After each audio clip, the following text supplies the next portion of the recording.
Greetings, friends at the Nonviolent Gospel Network, and anybody else who may watch this video. I'm Dr. David Gushee, speaking with you on a summer day from my basement office in Atlanta, Georgia. I'm happy to say a word on behalf of the vision and the goals of this network. I'll put it this way, I'll start this way. One of the most remarkable elements of Jesus' teaching and his practice was nonviolence. Jesus, in a context of seething rebellion against the unjust, dominative power of the Roman Empire, as well as the divisions that are inevitable when a people is occupied and dominated, that would be the Jewish people occupied and dominated in their homeland in the first century. He taught a message of reconciliation. He said that peacemakers were blessed by God. He taught the nonviolent deflection of offense and the taking away the power of the violent oppressor to determine our reaction to their behavior and their presence. His teachings about going the second mile, turning the other cheek, loving the enemy, making peace,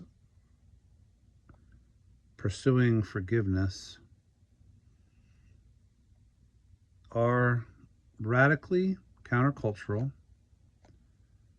transformative when we attempt to live them, and in a world bristling with weapons, cyber weapons, conventional weapons, nuclear weapons, his teachings seem like the only path to human survival.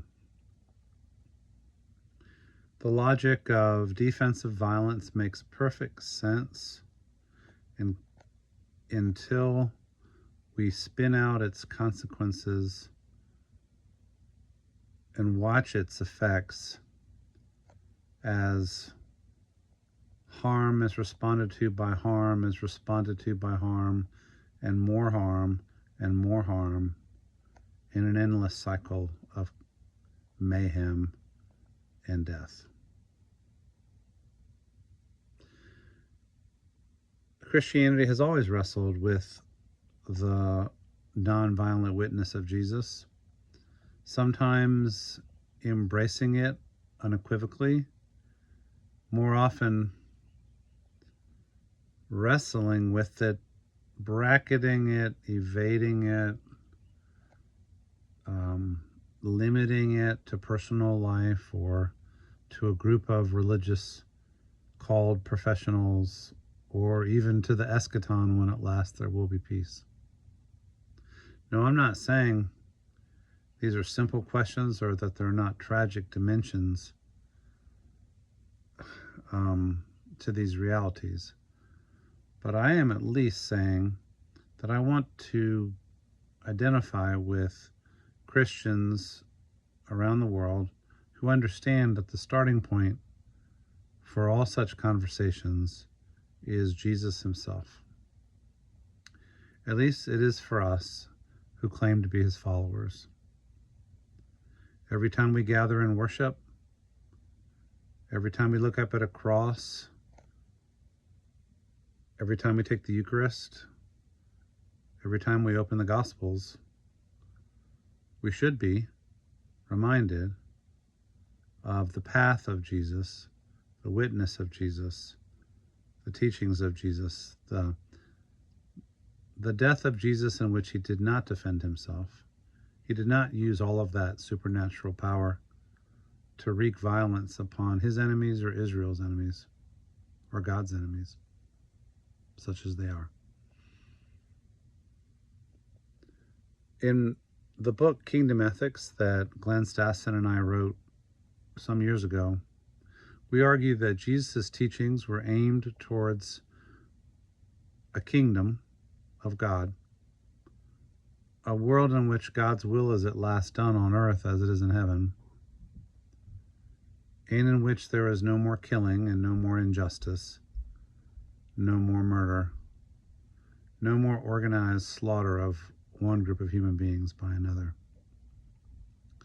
We also argue that Jesus, since he blessed peacemaking, not just war avoiding, should be taken at his word, and that Christians should study the diplomatic arts and should practice them. Christians should study conflict resolution, conflict transformation, the restoration of communities after violence. When a war breaks out, the first question for Christians should not be, is it okay to fight? It should be, how might we offer a witness for concrete peacemaking in this situation? I honor my mentor, the late Glenn Stassen, who offered a just peacemaking theory, really what he called 10 practices of just peacemaking. Among them that I always think of are acknowledgement of responsibility, where we take full responsibility for our own contribution to situations of injustice and tension, as well as cooperative conflict resolution, trying to get to yes with an adversary and to make peace. I do commend Glenn's several books about just peacemaking. For now, with Gaza in ruins, with Russia with its teeth sunk into Ukraine and unwilling to leave,